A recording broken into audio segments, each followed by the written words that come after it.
அஸ்ஸலாமு அலைக்கும் வரஹ்மத்துல்லாஹி வபரகாத்துஹு. அல்லாஹுடைய மார்க்கத்திற்காக தியாகம் செய்த நபித்தோழர்களுடைய வரலாற்றில் ஹப்பாப் இப்னு அரத் ரலியல்லாஹு அன்ஹு அவருடைய வரலாற்றை இன்று நாம் பார்க்க இருக்கிறோம். எத்தனையோ நபித்தோழர்களுடைய வரலாற்றை நாம் பார்த்தாலும் இந்த நபித்தோழருடைய வரலாறு என்னுடைய உள்ளத்திற்கு மிக நெருக்கமானது. அவருடைய ஈமானை நாம் அறியும் போது, அவருடைய தியாகத்தை நாம் அறியும் போது நம்முடைய ஈமானை பலப்படுத்த அது உதவி செய்யும். அல்லாஹ் அந்த வாய்ப்பை எனக்கும் உங்களுக்கும் தருவானாக. ஹப்பாப் இப்னு அரத் ரலியல்லாஹு அன்ஹு மக்காவுடைய சந்தையில் விலை பேசப்படுகிறார்.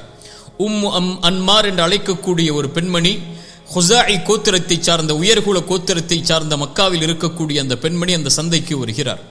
அங்கே புத்தி கூர்மை உள்ள தெளிவான வாலிப வயதில் இருக்கக்கூடிய, தன்னுடைய பட்டறையில் வாழ் செய்வதற்கான வேலையை கற்றுக் கொடுத்து அந்த வேலையை வாங்குவதற்கான ஒரு அடிமையை தேடுகிறார். அப்போது அவர்களுடைய கண்களில் படுகிறார் ஹப்பாப் இப்னு அரத் ரலியல்லாஹு அன்ஹு. அவர்களை விலை பேசுகிறார்கள். விலை கொடுக்கப்பட்டு அந்த அடிமையாக அவரை அழைத்து செல்கிறார்கள். அழைத்து செல்லும் போது கேட்டார்கள், உன் பெயர் என்ன என்று. அவர் சொன்னார், ஹப்பாப் என்று. உன்னுடைய தந்தை பெயர் அரத். எந்த ஊரை சார்ந்தவன் நீ? நஜித். அப்படி என்றால் நீ அரபிதானே? ஆம், நாம் அரபிதான். நான் தமீம் கோத்திரத்தை சார்ந்தவன். என்னுடைய கோத்திரத்தார்களுக்கும் இன்னொரு உயர்குல கோத்திரத்தார்களுக்கும் இடையே நடந்த சண்டையில் என்னுடைய கோத்திரத்தார் தோல்வியுற்றார்கள். அதனால் அங்கு இருக்கக்கூடிய பெண்களையும் அங்கு இருக்கக்கூடிய வாலிபர்களையும் சிறுவர்களையும் அவர்கள் அடிமையாக்கினார்கள். அந்த அடிமையாக நான் மாறி இப்போது மக்காவுடைய சந்தையில் விலை பேசி உம்முடைய கரத்தில் நான் வந்திருக்கிறேன் என்று சொன்னார்கள். அன்மார் அவர்களுடைய பட்டறையில் அழைத்து சென்று வாளை செய்யக்கூடிய பணியை அவருக்கு கொடுக்கிறார்கள். அவருடைய புத்தி கூர்மையால் மக்காவில் வாழ் செய்யக்கூடிய பணியாளர்களிலேயே மிகச்சிறந்த பணியாளராக ஹப்பாப் இப்னு அரத் ரலியல்லாஹு அன்ஹு மாறுகிறார்கள். குறைஷி தலைவர்களுக்குள் மிகச்சிறந்த வாழ் செய்யக்கூடிய நபர் என்ற பெயரை ஹப்பாப் இப்னு அரத் ரலியல்லாஹு அன்ஹு பெற்றுக் கொள்கிறார்கள். அவருக்கு 20 வயதிற்கு நெருக்கமாக இருக்கக்கூடிய நிலையிலேயே ஹப்பாப் இப்னு அரத் ரலியல்லாஹு அன்ஹு அடிமையாக இருக்கக்கூடிய சூழலில் அல்லாஹுடைய ரசூல் ஸல்லல்லாஹு அலைஹி வஸல்லம் அவர்களுடைய வருகையை கேள்விப்படுகிறார்கள். இப்படி முஹம்மது என்று ஒரு மனிதர் பனு ஹாஷிமுடைய கோத்திரத்தாடமிருந்து வந்திருக்கிறார்.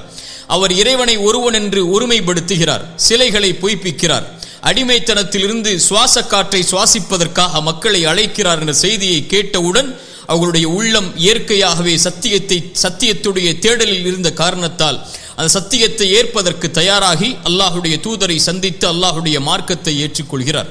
அல்லாஹுடைய மார்க்கத்தை ஏற்ற 6வது நபர்களில் ஹப்பாப் இப்னு அரத் ரலியல்லாஹு அன்ஹு அவர்கள்தான். 6வது இஸ்லாமை ஏற்ற இந்த நபர் அல்லாஹுடைய தூதர் ஸல்லல்லாஹு அலைஹி வஸல்லமுடைய கரத்தால் ஏற்றதற்கு பிறகு வெளிப்படையாகவே தான் முஸ்லிம் என்பதை, அல்லாஹ்வுடைய மார்க்கத்திற்கு கட்டுப்பட்டவன் என்பதை அறிவிக்கிறார். அல்லாஹு அக்பர். மக்கா குறைஷி தலைவர்கள் மத்தியில் அந்த பேச்சு பரவுகிறது. அவருடைய எஜமானி அன்மாரிடத்திலும் அந்த பேச்சு பரவப்படுகிறது. அன்மார் அவர்களுடைய சகோதரி சிபாயை அழைக்கிறார். சிபாயை அழைத்து சொன்னார், நீ ஹப்பாபிடம் சென்று அவரிடத்திலே கேள் இந்த செய்தியை குறித்து என்று. சிபா வருகிறார். வந்து கேட்டார், ஹப்பாபே, ஒரு செய்தியை உம்மை பற்றி நாம் கேள்விப்படுகிறோம், அது உண்மையாக இருக்கக்கூடாது என்று கருதுகிறோம். ஹப்பாப் சொன்னார்கள், என்ன செய்தி அது? சொன்னார்கள், நீ முஹம்மதை, பனு ஹாஷிம் கோத்திரத்தை சார்ந்த முஹம்மதை ரசூலாக ஏற்றுக்கொண்டாயா? அவர் சொல்லக்கூடிய கொள்கையை ஏற்றுக்கொண்டாயா?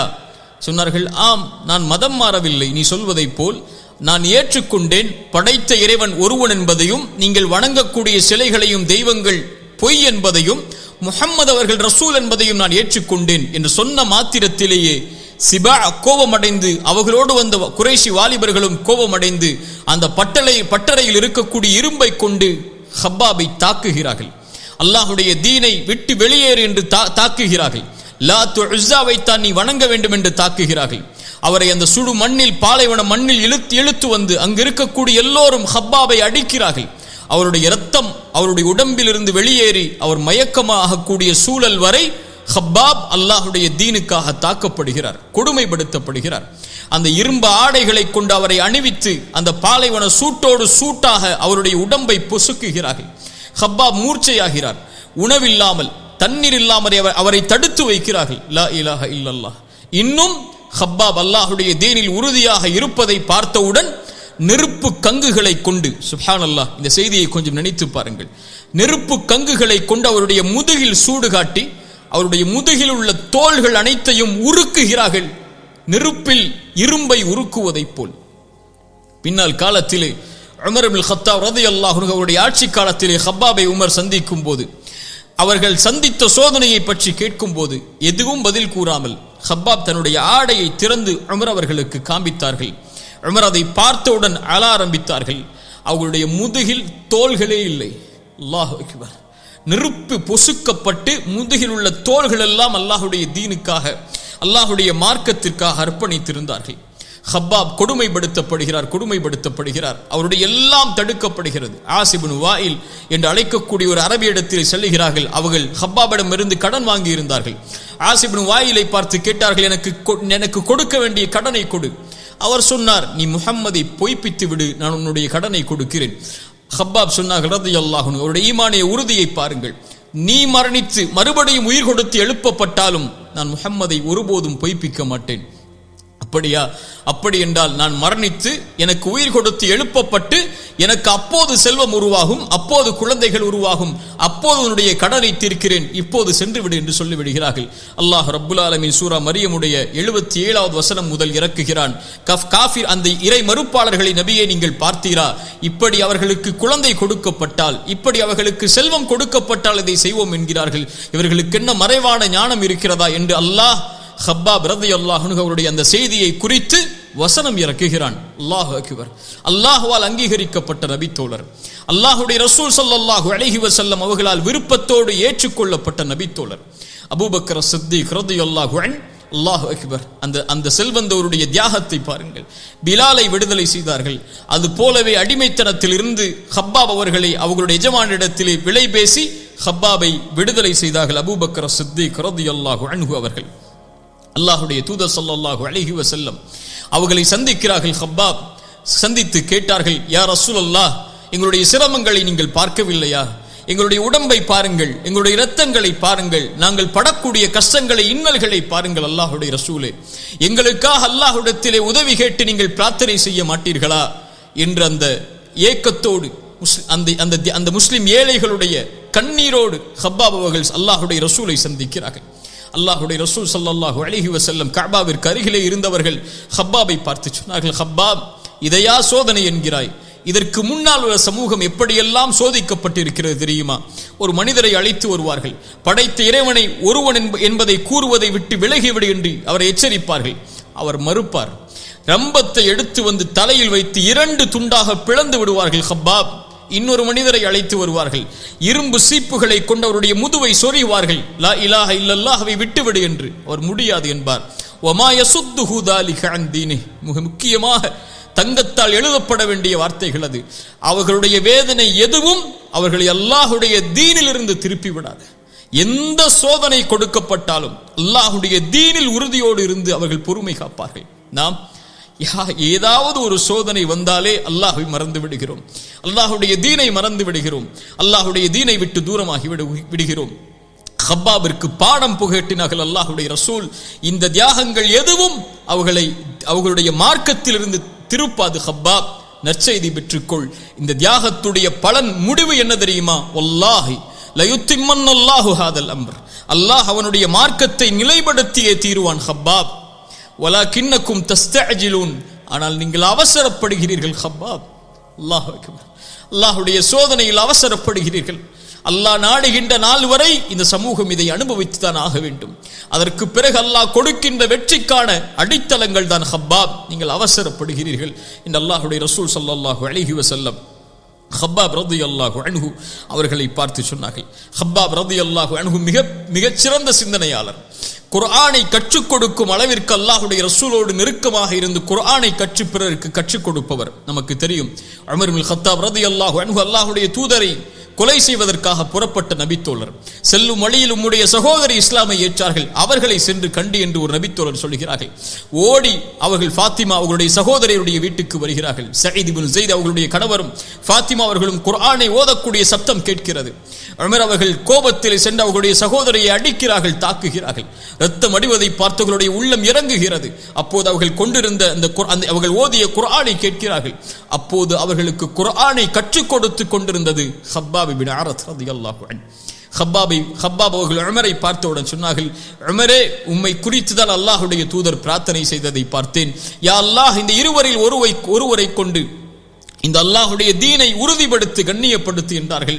அல்லாஹ் உம்மை தேர்ந்தெடுத்து கண்ணியப்படுத்தி விட்டான் உமரே என்று ஹப்பாப் இப்னு அரத் ரலியல்லாஹு அன்ஹு அவர்கள் சொன்னார்கள். அல்லாஹ்வுடைய ரசூல் ஸல்லல்லாஹு அலைஹி வஸல்லம் அவர்களோடே தன்னுடைய வாழ்வை கழித்த ஹப்பாப் அல்லாஹ்வுடைய ரசூலுக்கு பாதுகாவலராக இருந்தார்கள். ஒரு முறை பத்ருடைய போர்க்களத்துடைய இரவில் அல்லாஹ்வுடைய ரசூல் ஸல்லல்லாஹு அலைஹி வஸல்லம் அவர்களோடு இரவுடைய நேரம் முழுவதும் பாதுகாவலராக இருக்கிறார்கள். அல்லாஹ்வுடைய தூதரோடு இரவு தொழுகையை தொழுது ஃபஜ்ரை தொழுவதற்கு பிறகு அல்லாஹ்வுடைய ரசூலை சந்தித்து ஹப்பாப் கேட்டார்கள் ரலியல்லாஹு அன்ஹு, யா ரசூலல்லாஹ், இன்று உங்களுடைய தொழுகை என்னை ஆச்சரியப்படுத்தியது. இது போல் நீங்கள் தொழுததை நான் பார்க்கவில்லை. அது பயமும் ஆதரவும் கலந்திருந்தது. அல்லாஹ்வுடைய தூதரே, என்ன நேர்ந்தது என்று கேட்டார்கள். ஹப்பாப் ரலியல்லாஹு அன்ஹு அல்லாஹ்வுடைய ரசூல் ஸல்லல்லாஹு அலைஹி வஸல்லம் இடத்தில் இந்த கேள்வியை கேட்டவுடன் அல்லாஹ்வுடைய ரசூல் ஸல்லல்லாஹு அலைஹி வஸல்லம் சொன்னார்கள், ஹப்பாபே, ஆம், 3 அல்லாஹ்விடத்திலே கேட்டேன். அல்லாஹ் 2 ஏற்றுக்கொண்டான், 1 அல்லாஹ் மறுத்து விட்டான். ஹப்பாப், அது என்னை பயமுறுத்துகிறது, என்னை ஆதரவில் வைக்கிறது என்று சொன்னார்கள். என்ன 3 தெரியுமா? 1, என்னுடைய சமூகம் முன்னால் உள்ள சமூகங்கள் அழிந்தது போல் இயற்கை சீற்றங்களால் அழியக்கூடாது என்பதை போல். 2வது, அல்லாஹ் எதிரிகளை கொண்டு நம்முடைய சமூகத்தை முழுவதுமாக வீழ்த்திவிடக் கூடாது என்று அல்லாஹ் இந்த 2ஐயும் ஏற்றுக்கொண்டான். 3வதாக கேட்டேன், யா அல்லாஹ், என்னுடைய சமூகத்தில் பிரிவுகள் இருக்கக்கூடாது என்று அல்லாஹ் அதை நிராகரித்து விட்டான், ஏற்க மறுத்து விட்டான் ஹப்பாபே என்று ஒரு பொக்கிஷமான ஹதீஸை ஹப்பாப் இடத்தில் அல்லாஹ்வுடைய ரசூல் ஸல்லல்லாஹு அலைஹி வஸல்லம் அவர்கள் எடுத்து சொன்னார்கள். அல்லாஹ்வுடைய ரசூல் ஸல்லல்லாஹு அலைஹி வஸல்லம் அவர்களோடு பத்ரில் கலந்து கொண்டார்கள், அவர்களோடு உஹுதில் கலந்து கொண்டார்கள், அவர்களோடு எல்லா போர்க்களங்களிலும் ஹப்பாப் இப்னு அரத் ரலியல்லாஹு அன்ஹு அவர்கள் கலந்து கொண்டார்கள். அபூபக்கர் சித்திக் ரலியல்லாஹு அன்ஹு அவர்களுடைய ஆட்சி காலத்தில் வாழ்ந்தார்கள். உமர் ரலியல்லாஹு அன்ஹு அவர்களுடைய ஆட்சி காலத்தில் வாழ்ந்தார்கள். உஸ்மான் அவர்களுடைய ஆட்சி காலத்தில் வாழ்ந்தார்கள். அலி இப்னு அபி தாலிப் ரலியல்லாஹு அன்ஹு அவர்களுடைய ஆட்சி காலத்திலும் 4 கலீஃபாக்களுடைய ஆட்சி காலத்திலும் அல்லாஹ்வுடைய ரசூலுடைய ஈமானிய முதலாவது ஏற்றதிலிருந்து அதுவரை ஈமானிய உறுதியோடு ஹப்பாப் ரலியல்லாஹு அன்ஹு அவர்கள் வாழ்ந்தார்கள். தன்னுடைய கடைசி காலத்தை ஹப்பாப் இப்னு அரத் ரலியல்லாஹு அன்ஹு கூஃபாவிலே கழித்தார்கள். கூஃபாவிலே முஸ்லிம்களுடைய ஆட்சி வந்ததற்கு பிறகு தங்கங்களும் வைரூரியங்களும் வெள்ளிகளும் மாணிக்கங்களும் முஸ்லிம்களுடைய ஆட்சியாளர்கள் மூலமாக பகிர்ந்தளிக்கப்பட்டது நபித்தோழர்களுக்கு. ஹப்பாப் ரலியல்லாஹு அன்ஹு 1000 தீனார்களை அவர்களுடைய வீட்டில் வரக்கூடிய நேரத்தில் எல்லாம் அல்லாஹ்வுடைய பாதைக்காக செலவழித்துக் கொண்டே இருப்பார்கள். மரணிக்கக்கூடிய தருவாய் ஹப்பாப் இப்னு அரத் ரலியல்லாஹு அன்ஹு அவர்களுக்கு வருகிறது. வரக்கூடிய நேரத்தில் ஹப்பாப் இப்னு அரத் ரலியல்லாஹு அன்ஹு தன்னோடு இருக்கக்கூடிய தோழரை பார்த்து கேட்டார்கள், எம்முடைய வீட்டில் எவ்வளவு தீனார்கள் இருக்கிறது என்று. ஒரு அளவை சொன்னவுடன் அழ ஆரம்பித்தார்கள். எனக்கு முன்னால் உள்ள எத்தனையோ நபித்தோழர்களை நான் பார்த்திருக்கிறேன், அவர்களுக்கெல்லாம் இந்த உலகத்தில் அல்லாஹ் எதையும் கொடுக்கவில்லை, ஆனால் எனக்கெல்லாம் அல்லாஹ் கொடுத்ததை பார்க்கிறேன். அல்லாஹ் ஹம்சாவை நான் பார்த்திருக்கிறேன், உஹதில் அவர் மரணித்ததை. முஸ்அபை பார்த்திருக்கிறேன், உஹதில் அவர் மரணித்ததை. அவர் மரணமானதற்கு பிறகு அவருடைய ஜனாசாவை அடக்கம் செய்யும் போது கஃபனை மூடினால் காலை மூடினால் தலை தெரிந்தது, தலையை மூடினால் கால் தெரிந்தது. அதற்கு கூட அவர்கள் வழி இல்லாமல் மரணித்தார்கள். அவர்களுக்கு பின்னால் வாழ்ந்த நபித்தோழர்களையும் பார்த்திருக்கிறேன். எதையும் அல்லாஹ் அவர்களுக்கு இந்த உலகத்திலே கொடுக்கவில்லை, மறுமையில் கொடுப்பதற்காக அல்லாஹ் தாமதித்து வைத்திருந்தான். ஆனால் இந்த செல்வங்களையும் என்னிடத்திலே இருக்கக்கூடிய வசதிகளையும் பார்க்கும்போது அல்லாஹ் இந்த உலகத்திலேயே எனக்கு எல்லா நன்மைகளுக்குரிய கூலியையும் அல்லாஹ் கொடுத்து விட்டானோ என்று நான் அஞ்சுகிறேன், பயப்படுகிறேன் என்று சொன்னார்கள். கடுமையான நோய்வாய்ப்படுகிறார்கள். ஹப்பாப் இப்னு அரத் ரலியல்லாஹு அன்ஹு அல்லாஹ்வுடைய சோதனை அவர்களுக்கும் விதிவிலக்கல்ல ரலியல்லாஹு அன்ஹும். அவர்கள் எல்லோர்களையும் அல்லாஹ் பொருந்திக் கொண்டிருந்தாலும் அவர்களையும் அல்லாஹ் சோதனைகளின் மேல் அல்லாஹ் அவர்களை நெருக்கிக் கொண்டே இருந்தார். ஏன்? அல்லாஹ் விரும்பியவர்களை அல்லாஹ் சோதிப்பான். அந்த சோதனை இல்லாமல் வெற்றி இல்லை, அந்த சோதனை இல்லாமல் சொர்க்கம் இல்லை. எந்த நபித்தோழரையும் அல்லாஹ் விதிவிலக்கு இல்லாமல் சோதித்தான். கடுமையான நோய். அவர்கள் சொன்னார்கள், அல்லாஹ்வுடைய ரசூல் ஸல்லல்லாஹு அலைஹி வஸல்லம் மரணத்திற்காக பிரார்த்தனை செய்யக்கூடாது என்று தடுத்திருக்கிறார்கள். இல்லை என்றால் இந்த நோயுடைய கடுமை என்னை தாக்குகிறது, மரணத்திற்காக பிரார்த்தனை செய்ய வேண்டும் என்று என்னுடைய மனம் ஆசைப்படுகிறது. அல்லாஹ்வுடைய ரசூல் தடுத்த காரணத்தால் என்னால் அதற்குரிய பிரார்த்தனையை செய்ய முடியவில்லை. இந்த ஹப்பாப் இப்னு அரத் ரலியல்லாஹு அன்ஹு தன்னுடைய நிலைமையை நினைத்தே அல்லாஹ்வை அஞ்சியவர்களாக கூஃபாவிலேயே ஹப்பாப் இப்னு அரத் ரலியல்லாஹு அன்ஹு மரணமாகி விடுகிறார்கள். அலி இப்னு அபி தாலிப் ரலியல்லாஹு அன்ஹு ஹப்பாப் இப்னு அரத்தை அவர்களுடைய மரணத்திற்கு பிறகு அவர்களை சந்திக்கிறார்கள். சந்தித்து சொன்னார்கள், ஹப்பாபே, உமக்கு அல்லாஹ் இரக்கம் காட்டட்டும். முழு மனதோடு அல்லாஹ்வுடைய தீனை நீ ஏற்றுக்கொண்டாய், அல்லாஹ்விற்கு கட்டுப்பட்டு அல்லாஹ்வுடைய பாதையில் ஹிஜ்ரத் செய்தாய். வஆஷ முஜாஹிதன், வாழ்நாள் முழுக்க அல்லாஹ்வுடைய பாதையில் போராடுவதற்காகவே வாழ்ந்தாய். அல்லாஹ்வுடைய நன்மையில் எதையும் குறை வைக்க மாட்டான் ஹப்பாபே என்று அலி இப்னு அபி தாலிப் ரலியல்லாஹு அன்ஹு ஹப்பாப் இப்னு அரத்தை வாழ்த்தினார்கள்.